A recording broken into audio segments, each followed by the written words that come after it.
Today we're doing a transmission flush, a rear differential flush, coolant flush, oil change, and changing the rear wheel bearings.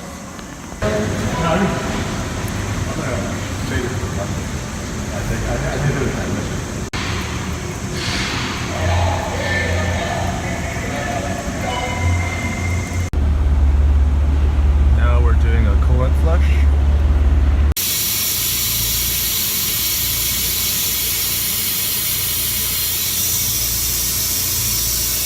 Get me to go on a road test with a Nissan? Oh, were you here?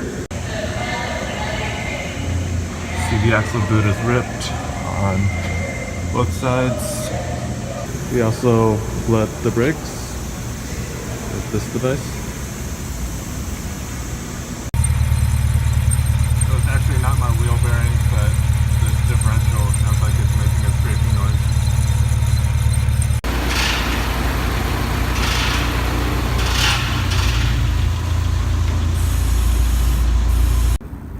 I got some windshield wipers.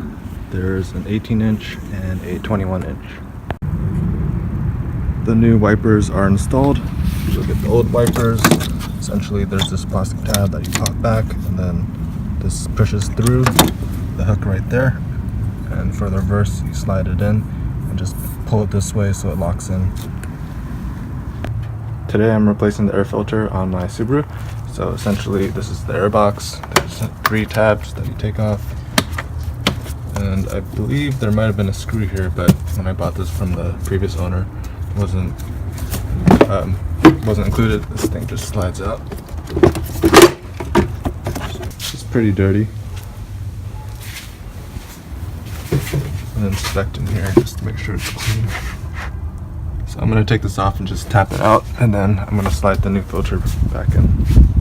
Alright, so I have this clean. If you're curious, the inside looks like that. So now I'm going to put the new filter on and then put this back in place. There are 2 tabs on the bottom that you need to make sure that they line up. There's one down here and one on the other end. So now that that's in place, just clipped all these back in. And then if you have that bolt, you would probably bolt that back in as well. So that's it. Okay, so I finally got the CV axle out. It was a pain in the butt to get to. There's this pin that holds the end of that in place. It's like I had to use the back of an Allen key that perfectly fit and just tap it in with the hammer at a very awkward angle. So remove that nut, remove this, also move the one right there. So finally got it out. So if you guys are curious, it looks like this is a dry system, so there's no transmission fluid coming out. This is the extent of the damage. This is a comparison of the old and new CV axle. So as you can see, it looks identical. I want to make sure that the teeth and everything lines up before I put it in.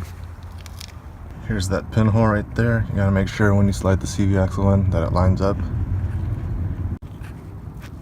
The driver's side's so much easier because the O2 sensor and all this stuff isn't in the way. So I'm gonna tap this out. I have part of it out already. And then this one shouldn't be too bad.